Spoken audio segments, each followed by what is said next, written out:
Hey guys, this is B Communications, and welcome to my review of Jumanji. Jumanji is the 1995 film directed by Joe Johnston, and so you definitely say it's a family adventure flick, a little bit of fantasy elements. I thought instead of continuing to feel really sad, and it's still a really sad, tragic story about Robin Williams' suicide lately. I thought I'd celebrate his life and sort of a wake of sorts of enjoying watching and reviewing some of the films, some of my favorite films that he's done, and I've been wanting to watch Jumanji anyway again, and so I watched it again the day after he passed away, and I really enjoyed it. I enjoyed it just about as much as I did when I was a kid. This is a big childhood favorite of mine. I practically wore out the VHS tape, and I actually ended up losing it. Like what happened is I let my cousin borrow it, and then I never saw it again. So, so it's one of those things. Or I guess my cousin really liked it too. Um, yeah, I just found this to be a really fun movie. I think it's held up really well. The only thing that hasn't held up is some of the effects. The story is still engaging. The story is still fun. The pacing is still as quick and as fast paced as it was when I saw it when I was a kid. And the performances are still really solid, especially from Robin Williams, who does a great job balancing the different aspects of his character, Alan. He's sort of, he was a perfect casting choice for this character, this Alan, who was this kid who was sucked into this board game and lived in this jungle within it for years and years and years until he finally gets out. He's an adult, but he's still pretty much a kid in an adult's body.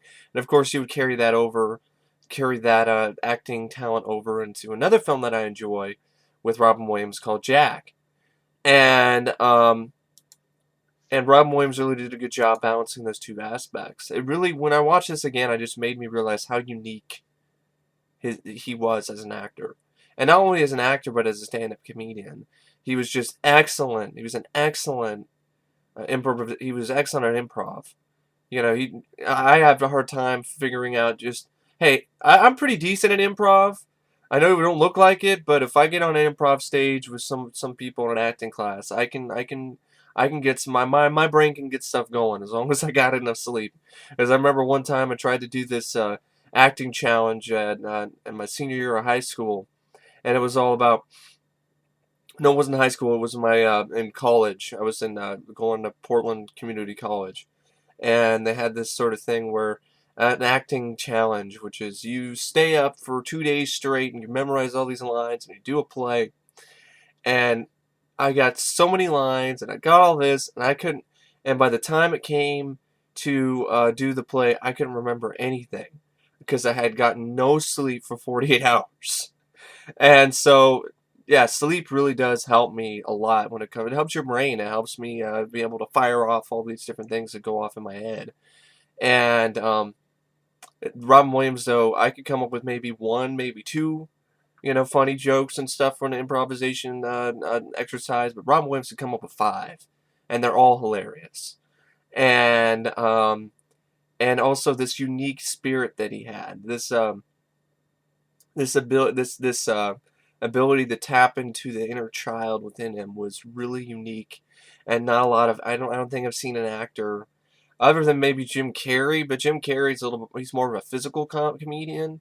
Robin Williams is more of um he's more of I don't know, he's not really necessarily a physical comedian. He can do slapstick as evidence in the film Popeye, but he's more known for his eccentric, out of the box way of thinking.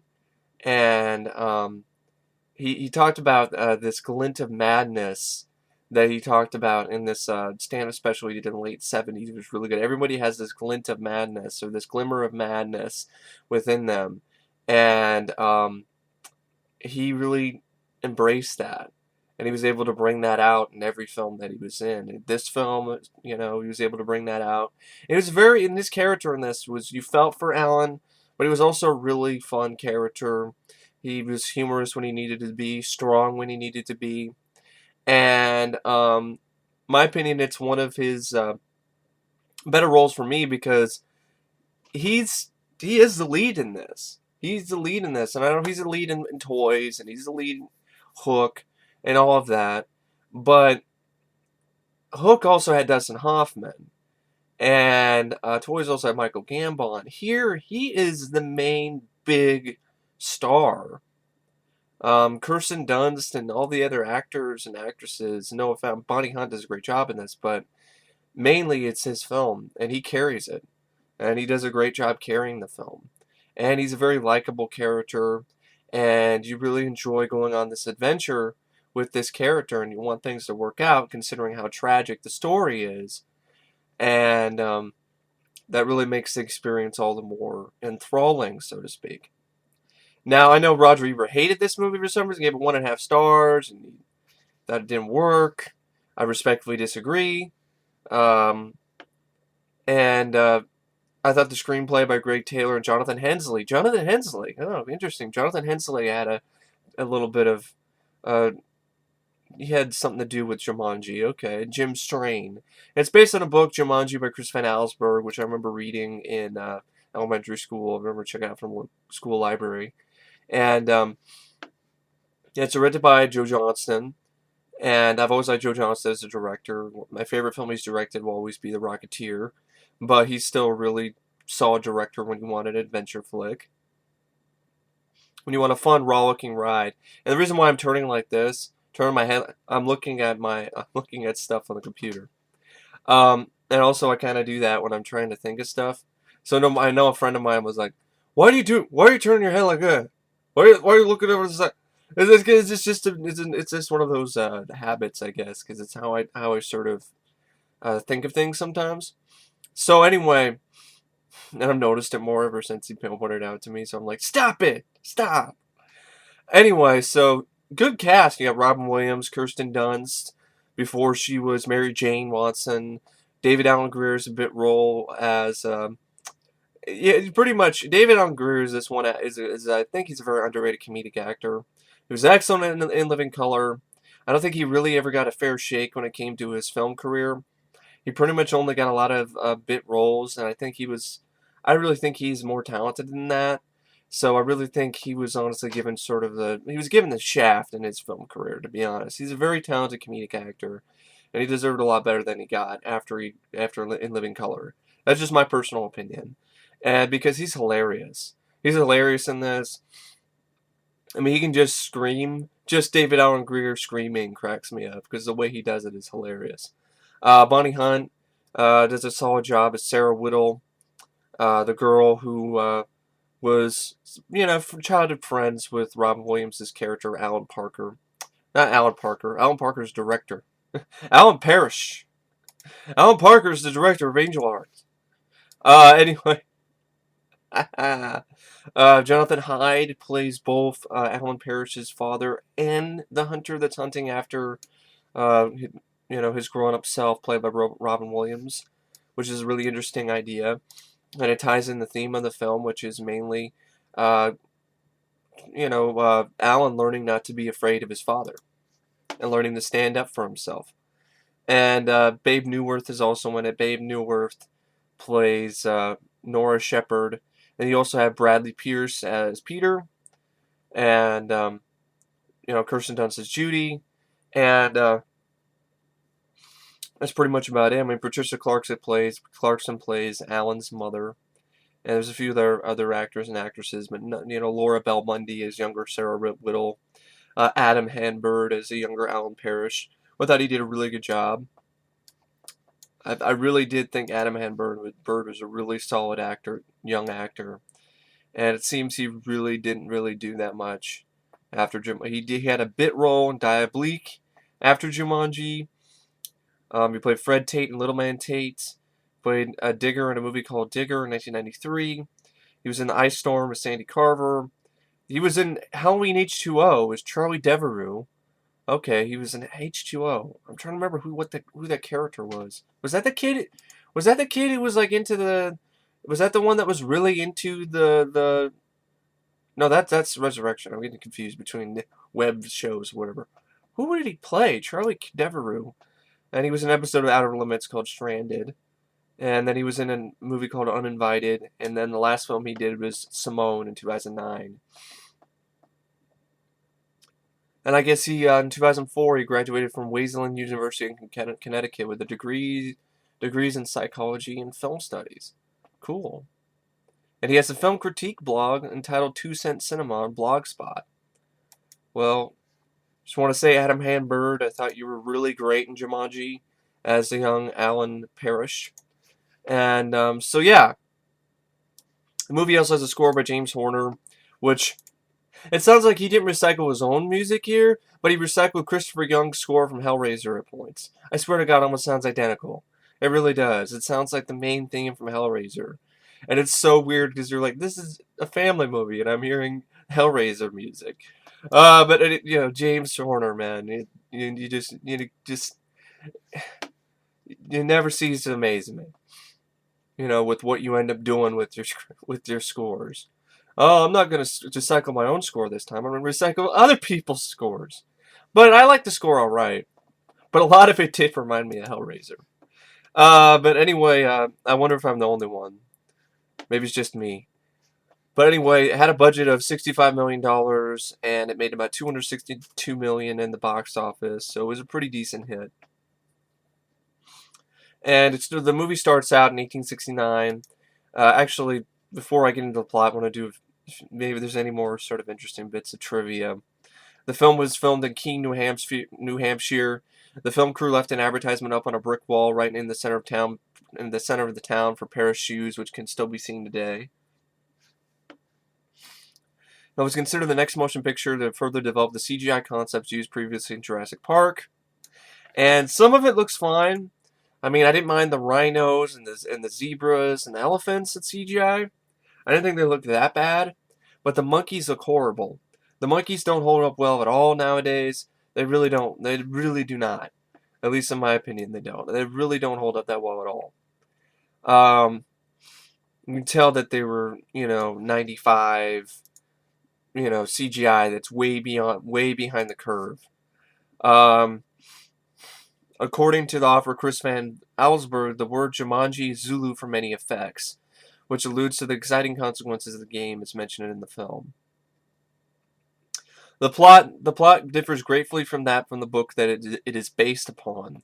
The ending of the film is very similar, in which the game is found by two other young children.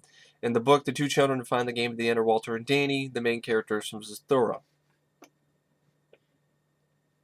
which is kind of a spin-off of Jumanji. Which I still haven't seen that yet. And I've been wanting to because of the fact that the director really wanted to use practical effects. And that's one of the last films that used models and miniatures and practical effects. And also that's a movie that I thought I bought, but I bought it at Goodwill, but I didn't check the disc. It wasn't Zathura, it was Napoleon Dynamite. So yeah, I have Zathura, but not really. I have the case for Zathura, but inside the DVD case, it's not Zathura, it's Napoleon Dynamite. So that's a bummer. But anyway, I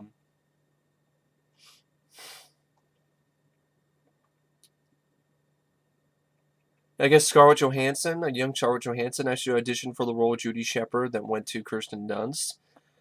Robin Williams was filming this movie at the exact same time he was filming a small supporting performance in Chris Columbus's movie 9 Months. The exterior of the Paris shoe factory was filmed at Hurd Mill in North Berwick, Maine. The building was once a prosperous mill that made wool products, but has been empty for many years. The Sir Save-A-Lot scene was shot in Tassawan, BC, located at the 56th Street and 12th Avenue, at what was Tassawasan Shoppers Mall. The Sir Save-A-Lot store was the old Super Value store, which is a grocery store before it's closed, and at the time of filming, the store was vacant. And although the exterior was repaired after the movie was shot, the store never reopened, and the mall has since been redeveloped, with the Safeway being the anchor tenant. The Sir Save-A-Lot Super Value in the old mall was along west perimeter of the current mall, which is now a parking lot / entranceway. So yeah, there's not, surprisingly enough, there's not that much of interesting trivia, I guess, that is available online anyway. While Peter Gruber was visiting Boston, he invited author Chris Van Allsburg, who lives in Providence, Rhode Island, to option his book. Van Allsburg wrote one of the screenplay's draft, which he described as sort of trying to imbue the story with the quality of mystery and surrealism. Anyway, the film's plot starts out in 1869, where two boys bury a mysterious chest which produces the sound of beating drums. I like the way sort of atmosphere the film has in the beginning. And that's where the Hellraiser score really comes into play. I'm like, is Pinhead gonna pop out of that box? Is Pinhead gonna show up? So, in the woods, they bury this mysterious chest in the woods outside Brantford, New Hampshire. Then the film cuts to a century later, in 1969, where a 12-year-old Alan Parrish flees from a group of bullies to the local shoe factory owned by his father, Sam, where he meets Carl Bentley, one of Sam's employees. I think it's 1969, or it's 1969, yeah. And when Alan accidentally damages a machine, because he ends up putting his shoe, Carl Bentley's shoe, who Carl Bentley is played by David Alan Grier, and he has this nickname of the Soul Man, and his shoe looks like a Reebok shoe from the 90s. So it's kind of a fun. It's trying to be a funny pun, but I was like, yeah, okay, I get it, but it's not really that clever. So anyway, he puts the shoe in the machine. It damages it. Carl takes responsibility, and he ends up losing his job. Outside the factory, these bullies beat up Alan and steal his bicycle. And Alan follows the sound of tribal drum beats to a construction site, where he finds the chest containing a board game called Jumanji, which he takes home.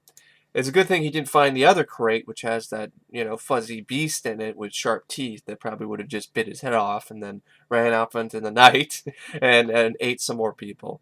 Good thing he didn't find a chest marked Antarctica, Antarctic expedition. Anyway. I'm going to see if anybody gets that joke. Anybody gets that reference. Because that'll be a good test. Anyway, so he takes it home, and then he has an argument with his father about attending boarding school, because he doesn't want to attend boarding school, because he wants to be with his father. You want to send me away?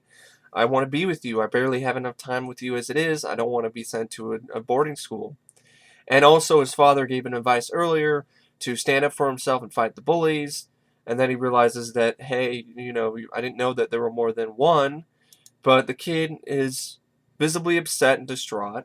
Because that's really lame. That's a shitty thing to do. I don't care if you're rich or not. Sending away your kid to boarding school is basically just saying, I don't want to deal with my kid anymore. I don't want to deal with my son. I want to send him over to boarding school and they can deal with him. And I think that's really lame. It's a really lame way to parenting. And when the kid comes back, he's not only very spoiled, but he's also very angry. And it's a kid that's not able to really...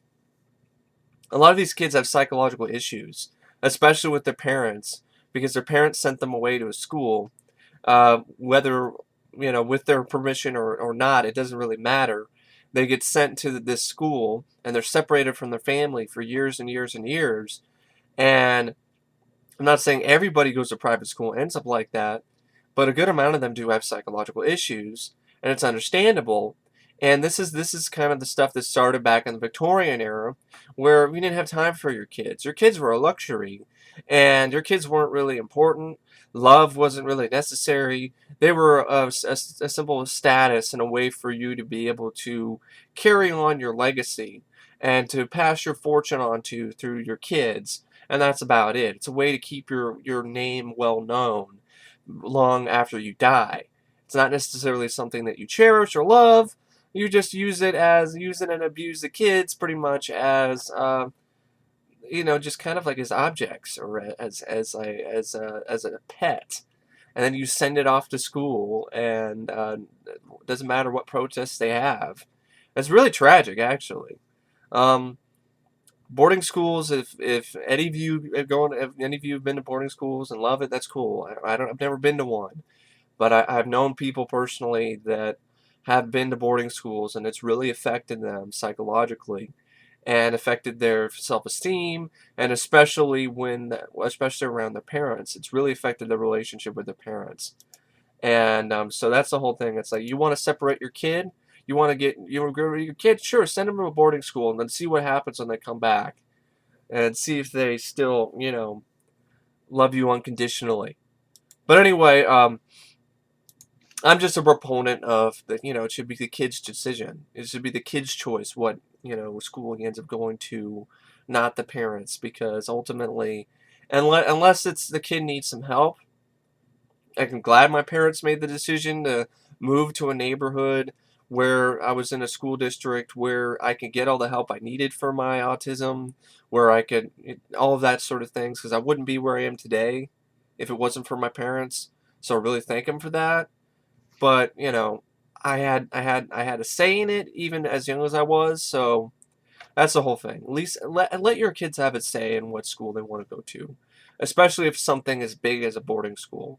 Let them, hey, if they want to go to high school, they want to go to junior high, let them try it. And if it doesn't work out, then you still have the option for the boarding school. But don't just throw them in boarding school and then send them kicking and screaming there. It's not a good idea. Excuse me, I'm just dealing with these allergies. They're just showing up out of nowhere. But anyway, so he has this argument with his father, and he's about to run away when his friend Sarah Whittle arrives, bringing a stolen bicycle, and they begin playing the game Jumanji. When the dice are rolled, the player's piece moves by itself, and a cryptic message appears in a crystal ball in the center of the board. Alan's first message tells him that he will spend time in a desolate place until someone throws 5 or 8 on the dice. Alan is sucked into the board, and a group of bats appear, causing Sarah to flee the house. Really good CGI, really good digital effects when young Alan is getting sucked into the game. It's really a really well shot sequence, and it's pretty horrifying to watch even nowadays. It's just like this young kid, and even as a kid, it was horrifying. It was a nightmare. It's like, oh no! Ah! So 26 years later, siblings Judy and Peter Shepard move into the vacant parish house with their Aunt Nora after losing their parents Jim and Martha in a car accident. Judy and Peter hear Jumanji's drum beats and play the game in the attic. They are attacked by giant mosquitoes, and their kitchen is destroyed by a troop of monkeys. And yeah, the monkeys' effects do not hold up well at all. The CGI of the monkeys sounds like a broken record, but if you think the CGI monkeys in Indiana Jones' Kingdom of the Crystal Skull were bad, you know, watch Jumanji again. Because these monkeys don't hold up very well at all. The hair, the color, everything. I mean, the color of the fur doesn't look right. The animate, they don't even look finished. They look unfinished to me. Like, the monkeys were really bad looking, even for 1995. So the game states that everything will be restored when it ends, so they continue playing. Peter rolls, releasing both a lion and Alan, who is now an adult covered in hair, beard, long beard, and jungle clothing. Pretty much Jungle Man. And Alan locks the lion in a bedroom and heads to his father's factory. And the lion was, I believe, Stan Winston. Either Stan Winston's company or a few other people worked on the lion. And the lion at points looks really good, but at other points it's kind of slow. You can tell it's animatronic. So it looks like it's kind of a dim-witted lion, like, roar, deer, roar, deer, roar. It is kind of a slow-witted lion.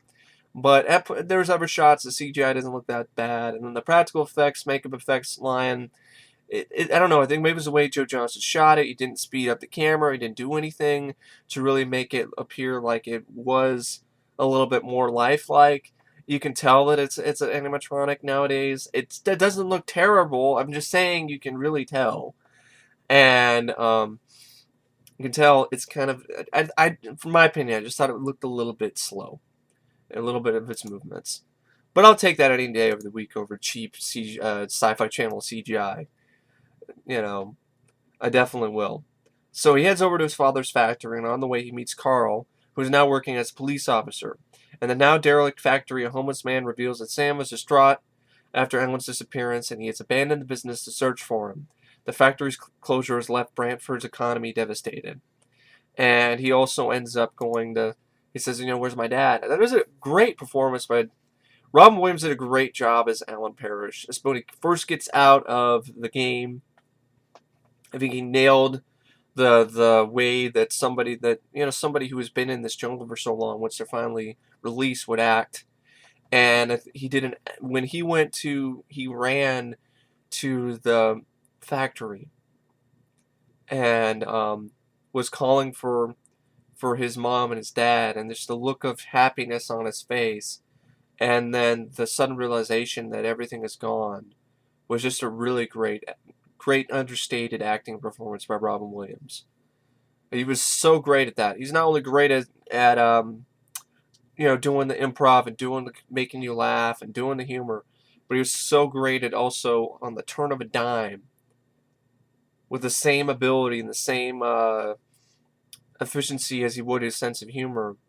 He was great at on the turn of a dime to flip from happy to genuinely tragic and sad. Which, when you see these scenes nowadays, it makes you realize maybe there was a little bit more to that part of his performance in his films. Maybe that wasn't really acting. Maybe he genuinely was able to connect to a sad part of himself that he wasn't really allowed to show to the rest of the public or to his friends and family as often as he would have liked, because they probably want him to be the funny guy, and he wasn't really able to express these feelings and most of the time. So when he's asked to act, sad and to deliver these moments of tragedy, maybe there were just inner moments of his own personal tragedy that were coming through in his performance, and that could really make it understandable why his dramatic performances are so powerful and so great, because maybe he wasn't acting. And that's really something that's interesting and both sad to think about.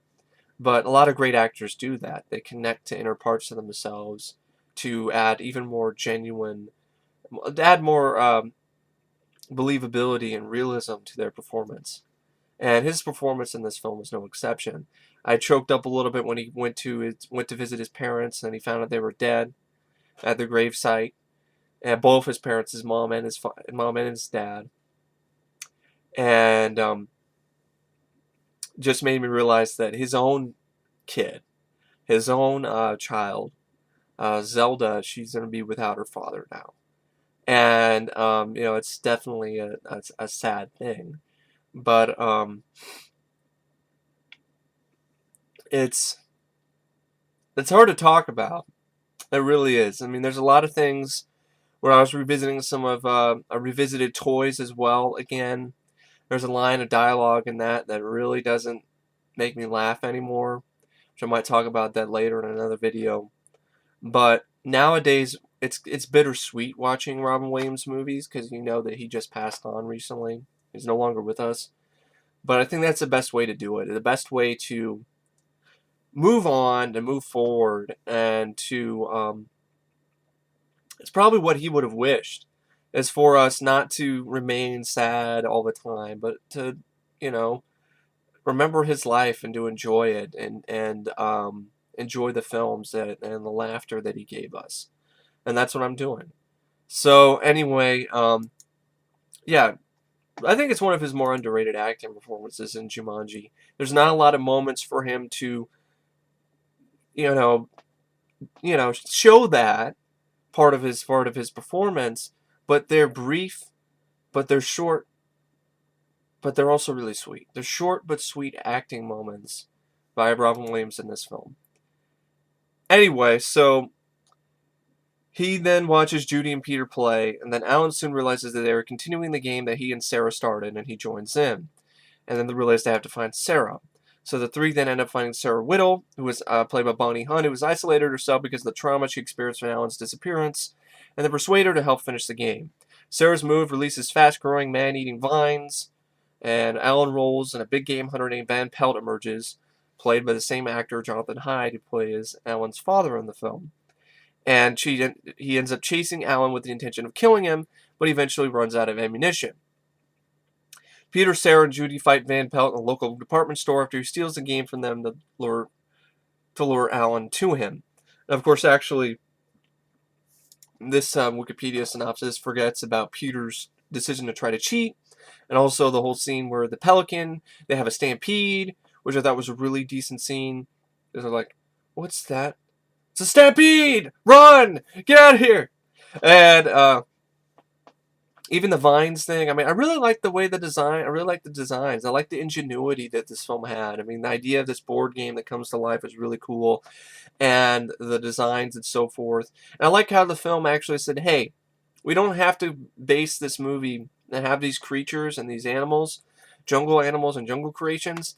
They don't have to be things that actually exist in real life. We can create our own species." I thought that was really cool, like the plants with the giant flower that's trying to eat people, which might be a reference to Audrey 2 from Little Shop of Horrors, and also the mosquitoes that are they're really strong, you know, needles on their, you know, that poke through glass, and I love that scene. It's actually pretty suspenseful, that scene where they have that bug that's flying around.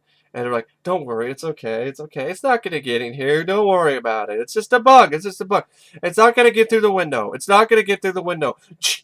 And it's cracking the glass. It's like, oh, let's go, let's go.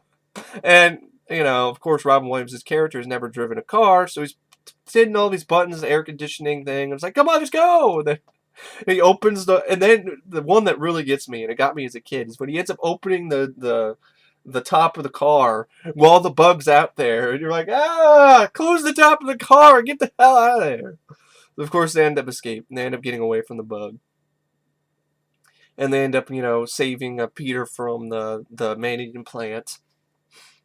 And then you have the whole thing where Peter the stampede happens, and a pelican shows up and just grabs the game and flies away. Which I always love that, because it's like something that's not expected in a movie like this. It's like you expect them just to play the game or whatever and stay there in one room, all this stuff happens. But no, they have to go outside and they have to go get the game back from this stubborn pelican, which I actually like that sequence. And really great makeup effects. I mean, the lion looked kind of slow, but the pelican looked real. It was very well done practical effects for the pelican. And of course, the Peter saves the game at the Pelican's playing games. Robin Williams ends up grabbing a fish, and he throws it to the Pelican, and the Pelican just kicks the game in return, and then eats the fish, and then kicks the game into the river. And then it's like the Pelican's just screwing with poor Alan Parrish, and then it was like the Pelican's just such a troll in this movie. So Peter ends up saving the game, and then he ends up cheating, and because he thinks he can get roll a 12 in order to win the game. But of course, he gets a consequence. He's turning into a monkey, which is interesting. And I thought it was pretty creepy for me as a kid, and it still is kind of creepy. But anyway, then after that, that's when the group is then they end up. Van Pelt shows up, and he steals the game from a department, and then goes to a department store. The Sir Save-A-Lot, and David Alan Grier ends up finding Robin Williams' character, Alan Parrish, and arrests him. Robin says he's Alan, lets him know what's going on, and he handcuffs him. But then it ends up, hey, they hear some on the radio about something going on with Sir Save-A-Lot, and they go over there. So, Alan Grier's handcuffed to Robin Williams, and they're driving to the Sir Save-A-Lot. And I like the ingenuity here too in the scene where Peter has to come up with an idea to stop. They have to come up with a way to stop Van Pelt, to get the game back from Van Pelt, and to find a way to, stop him so, he's not going to blow them all away. And I like the whole scene where Peter ends up using his smarts, where he takes a canoe and he sets up this air tank, and he ends up using it as sort of a trap so he can hit the air tank, and it, flies off and sends the canoe flying, and it hits Van Pelt and sends him flying into the back of the store. It was a really well done, ingenious, kind of Home Alone style trap, but I thought it was really well done. I'd never seen that before. And of course Van Pelt though gets back up from that, and just about when he's about ready to kill the kids and the girl, Sarah Whittle, Bonnie Hunt, and take the game back, he hears this rumbling, and you have Robin Williams and David Alan Grier in the police car, and I'm just driving through the store. And also, like earlier, before they even go in the store, there's all these people looting it, because there's this stampede of animals that's going through this small town. And so all these people are looting the store. And then when this guy ends up shooting a gun, the Van Pelt shows up shooting, everyone's like, somebody call the cops. They're like, yeah, somebody call the cops so they can catch you in the act of stealing shoplifting. That's a good idea. But that's obviously an attempt at it's a humorous moment in the film, which I thought was pretty funny. It's actually it's pretty an overlooked humorous moment in the movie, to be honest. Somebody call the cops. So of course the cops end up coming in David Alan Grier's police car, and they crash through the sort of Save-A-Lot and knock this whole wall of paint on Van Pelt, and then Alan, Peter, Judy, and Sarah end up grabbing the game, and they end up going back to the house, and then they end up getting overtaken by a monsoon flood, and with crocodile-infested waters. The animatronic crocodiles were really solid. I thought they looked really.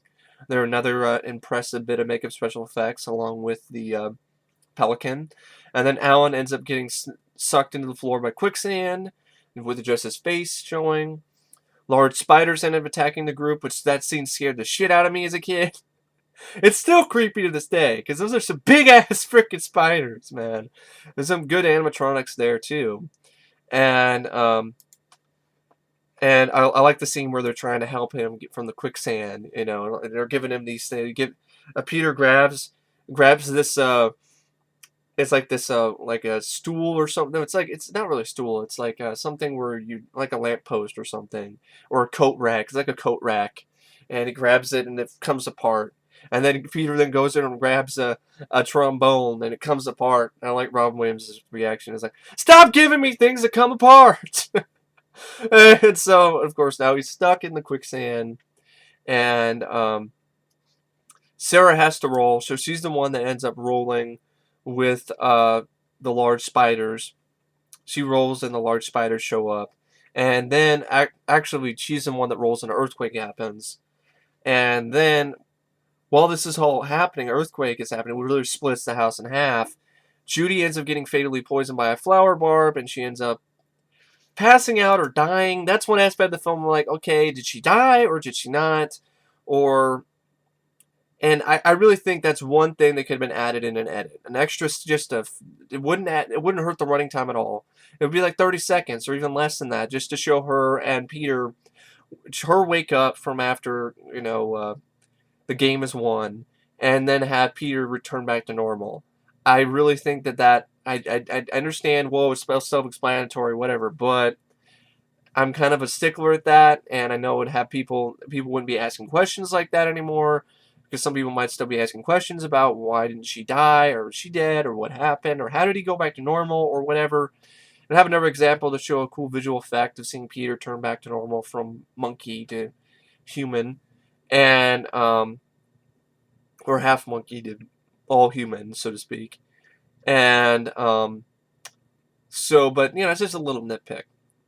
But anyway, what happens is the earthquake happens and ends up destroying the house, and Alan ends up saving the game from falling in between the cracks by this fun sequence where he swings on a vine like Tarzan and grabs the game, and then he crashes into this room where Van Pelt meets up with him, and Van Pelt is pretty much determined, this is the end, to try to find the actual whole sequence here.